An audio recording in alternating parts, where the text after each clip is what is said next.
Eu sou a doutora Mariana Menegus Nogueira, sou nefrologista e vou falar para vocês hoje um pouco sobre a minha formação e sobre a especialidade. Vamos lá? Vou começar a compartilhar aqui com vocês a tela para vocês acompanharem comigo. Então, aqui estão os meus contatos, eu fico à disposição de vocês, podem me seguir, mandar suas dúvidas, sou super disponível para responder, tá bom? Bom, vou falar um pouquinho da minha formação. Então, eu fiz medicina em Campo Grande, na Universidade Federal de Mato Grosso do Sul, e me formei em 2006. Eu sou de Campo Grande, então fiz minha formação lá. E quando terminei, me mudei para Brasília e fui fazer a residência de clínica médica no Hospital Regional de Sobradinho. No ano de 2008 até o ano de 2010. E fiz depois nefrologia em Curitiba, no Paraná, de 2011 até 2013. Bom, se vocês observarem aí, eu dei uma rodadinha pelo Brasil, né? E hoje estou em São Paulo já há quase 8 anos. A minha residência de clínica médica, ela teve uma particularidade.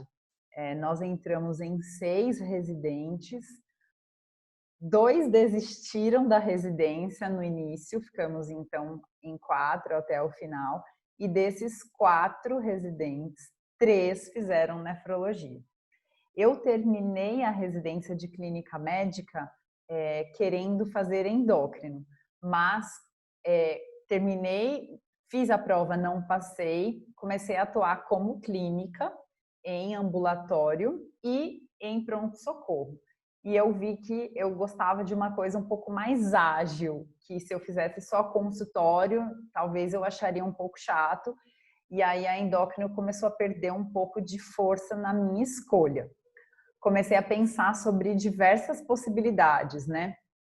E a nefro tinha um apego familiar importante para mim, porque meu pai é nefrologista, mas ele sempre foi bem neutro na minha escolha, apesar de ter me levado a todos os congressos brasileiros desde que eu entrei na faculdade. Mas ele não era um nefrologista que atuava só com isso, ele não tinha uma clínica de diálise, ele trabalhava muito mais com clínica médica do que com nefrologia. E acabei achando que a nefrologia ia ser uma especialidade que eu teria bastante possibilidade de trabalhar em campos diferentes, né? E eu até vou falar um pouquinho mais para frente dos campos onde o nefrologista atua. Acabei indo para Curitiba, acabei na época sendo residente do meu pai, que trabalhava nesse mesmo hospital. Então foi uma experiência muito legal, da qual eu vou sempre ter boas lembranças, apesar da residência ter sido extremamente puxada, mas teve essa parte que foi muito agradável de ter esse contato bem próximo, profissional com o meu pai. Então, na época que eu entrei na residência de nefrologia, ainda existia a possibilidade de fazer estágio em nefrologia. Então, a gente tinha nesse mesmo serviço residentes e estagiários. Os estagiários, eles tinham entrado direto, feito 1 ano de clínica médica e daí 2 anos de nefrologia, podendo fazer a prova de título depois. O residente, ele não tem obrigatoriedade de fazer a prova de título de especialista, mas eu fiz em 2013, logo depois da residência, passei e tenho título de especialista também. A nefrologia, então, é uma residência que exige o pré-requisito de clínica médica, é uma residência que dura 2 anos e que abrange casos na enfermaria, que é a principal, né, a nossa principal área de atuação durante a residência, o ambulatório em diversas especialidades, UTI, o transplante renal, a hemodiálise, a diálise peritoneal, os procedimentos e a produção científica. No caso da minha residência, nós tínhamos então todas as manhãs a atividade de enfermaria e durante a tarde éramos divididos nos diversos ambulatórios, né, que podiam ser de transplante, de doença renal crônica, e tivemos a oportunidade, todos nós, de fazermos um mês de estágio na Unifesp, rodando nos ambulatórios específicos, né, dos assuntos específicos, o que foi muito legal também. Em relação aos procedimentos, na minha residência, a gente teve a oportunidade de fazer com muita frequência e aprender, né, a realizar, então, o implante de catéter venoso para o procedimento de hemodiálise nos diversos sítios, das diversas maneiras, o implante de catéter de Tencoff também para realização da diálise peritoneal e o procedimento de biópsia renal, no caso das nefrites, por exemplo. A gente também teve uma particularidade que durante os 2 anos de residência, nós vimos continuamente o transplante e a diálise peritoneal, porque lá em Curitiba a diálise peritoneal realmente é bem forte, tem muitos pacientes fazendo e o nosso serviço tinha vários pacientes, então a gente acompanhou de perto essas duas facetas da nefrologia que muitas vezes, na maioria das residências, elas são vistas em estágios. Então, você vai um mês para passar só no transplante e depois um mês na diálise peritoneal, por exemplo. Nós vimos essas duas especialidades continuamente ao longo dos 2 anos e com isso saímos bastante preparados para a prática em todas essas especialidades.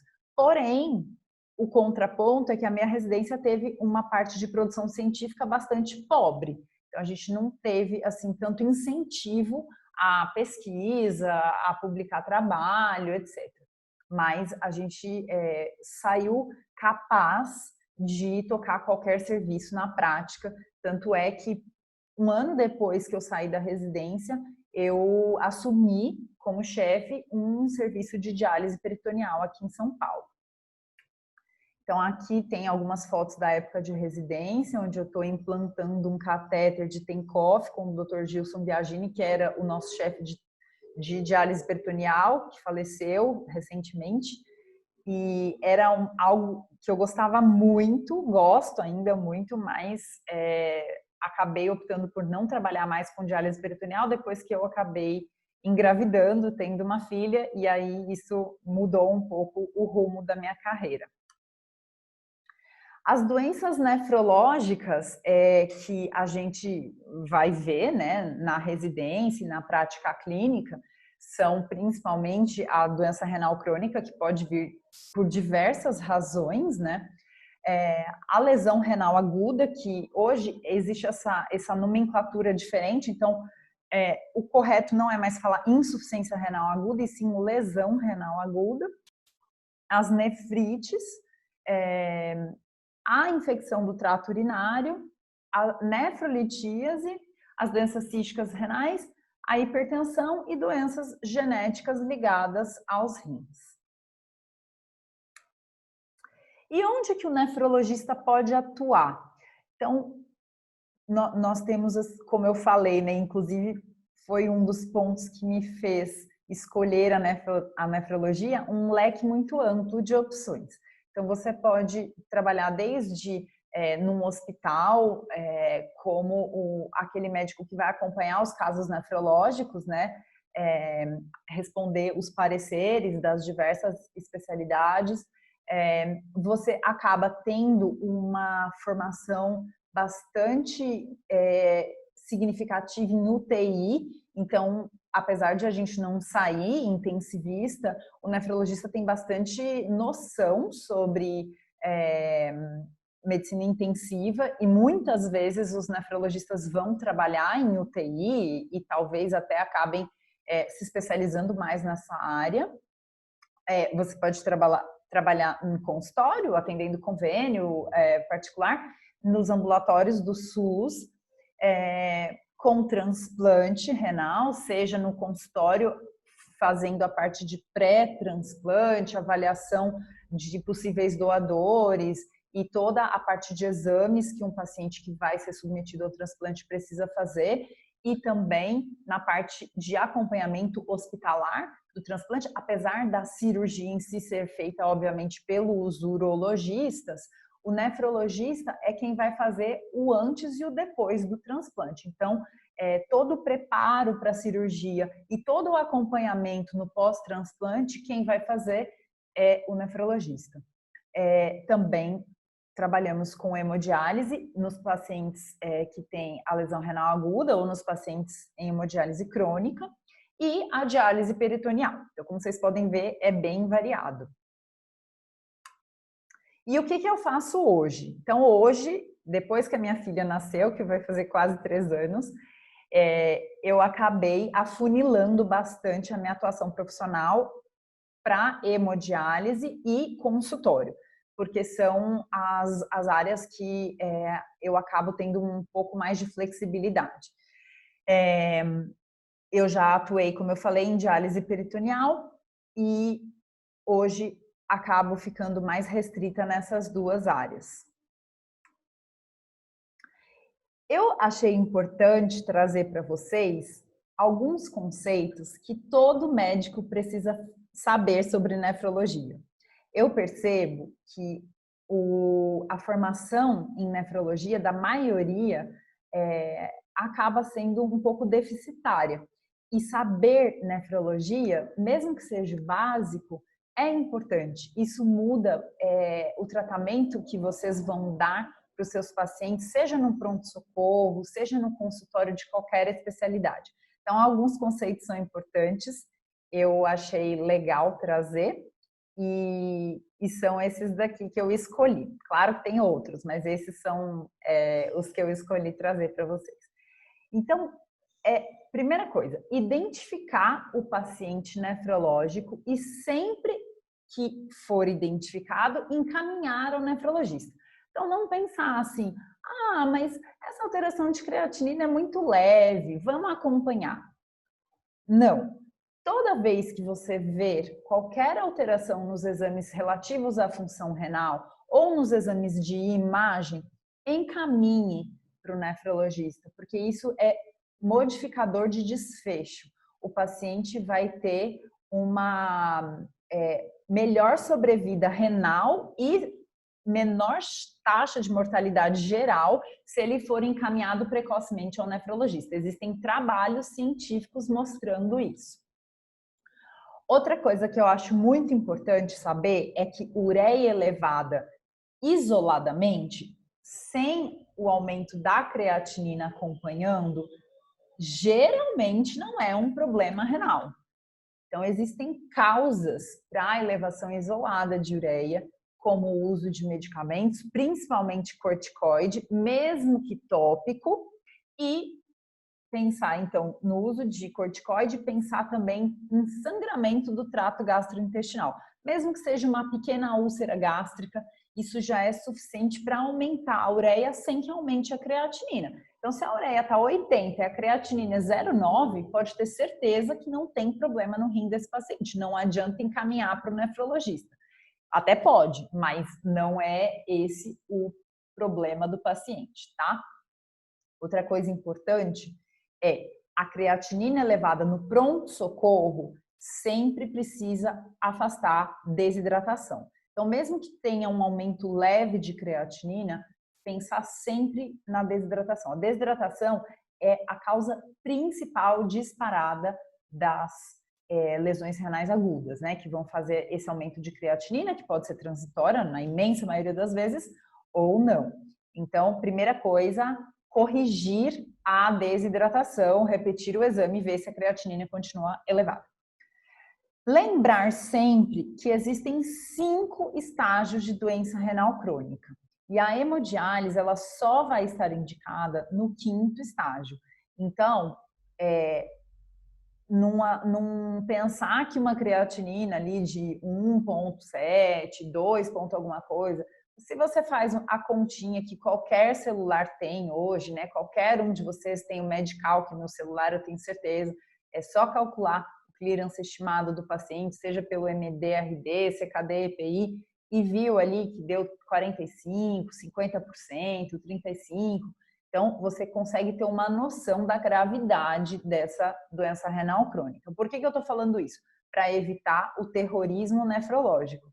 Terrorismo nefrológico é aquele que um médico que vê uma alteração leve de creatinina fala para esse paciente que ele vai precisar de hemodiálise, ou que ele está perdendo o rim dele, ou que o rim dele está secando. Os pacientes chegam extremamente amedrontados no consultório do nefrologista de forma desnecessária, porque muitas vezes eles têm sim uma alteração de função renal, mas eles vão manter essa alteração de função renal por toda a vida sem que nada de grave aconteça. Então, evitem falar esse tipo de coisa para o paciente, porque é bastante traumático para eles e isso pode implicar num maior estresse, que pode aumentar a pressão, que pode também piorar o desfecho renal. Então, evitem falar esse tipo de coisa para os pacientes. Deixa essa notícia da hemodiálise com a gente. É claro que quando você vê no pronto-socorro ou, enfim, no consultório, uma creatinina acima de 5, persistentemente alta, pacientes com sintomas, esse paciente precisa ser encaminhado urgente ao nefrologista. Nesse caso, você até pode comentar sobre a hemodiálise, mas de todo jeito é sempre melhor deixar que o nefrologista dê essa notícia para o paciente. Eu trouxe aqui então um caso clínico para ilustrar um pouco o nosso dia a dia, um caso real que eu atendi há pouco mais de um mês, para a gente pensar um pouco aqui no que pode acontecer em relação a um rim que não está funcionando bem. Então, tratava-se de uma mulher de 24 anos, casada, secretária natural procedente de São Paulo, que não tinha nenhum histórico de doença prévia, única medicação em uso era anticoncepcional oral, tinha um histórico ginecológico de uma gestação e um parto sem intercorrências há 8 anos, e ela negava cirurgias, alergias, não era tabagista, não era etilista, fazia atividade física de forma irregular, de vez em quando fazia uma caminhada, e foi parar no pronto-socorro por uma queixa de dor lombar que já vinha há algumas semanas e que veio acompanhada de febre alta, e quando teve a febre alta, procurou o pronto-socorro. Lá, ela realizou alguns exames que mostraram o seguinte: uma creatinina de 4,5, um potássio de 5,8, um hemograma com leucocitose, uma urina, eu escrevi leucocitose, mas leucocitúria, né, com leucócitos na urina, e hematúria. O ultrassom de rim mostrava um rim esquerdo de 11,4 centímetros, com parênquima normal, boa relação córtico-medular, porém com sinais de hidronefrose moderada. E aparecia também um cálculo de 7 milímetros no ureter, já a 2,5 centímetros da junção ureter-piélica. E um rim direito não visualizado. Então, a gente tinha um rim esquerdo dilatado com as custas, né, de um cálculo no ureter, que não tinha chegado na bexiga ainda, e, no caso, um rim único, né, porque o rim direito não foi visualizado. Então, quais os diagnósticos nesse caso e qual a conduta? Então, a gente tem aí o diagnóstico de um rim único congênito, né? Porque essa paciente não teve nenhuma cirurgia de nefrectomia para retirada de um rim previamente, por qualquer motivo que fosse. A gente tem um diagnóstico de lesão renal aguda. A gente tem um diagnóstico de nefrolitíase, né? Ela tem um cálculo ali em trajeto de saída, obstruindo, né? Um cálculo obstrutivo, então causando essa hidronefrose, essa dilatação renal, e com isso alterando a função renal, já que ela não tem o outro rim para compensar.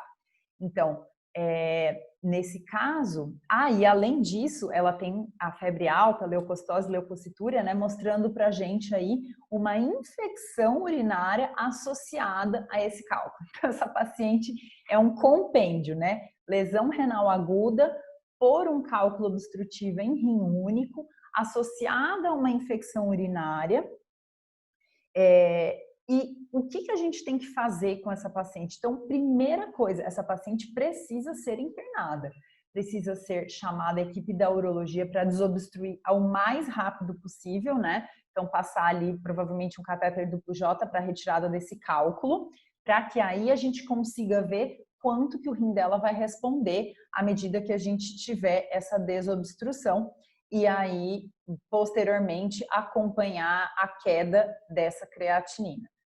Eu espero que vocês tenham gostado, entendido um pouco sobre nefrologia. Fico à disposição de vocês para tirar qualquer dúvida. Um abraço e até a próxima.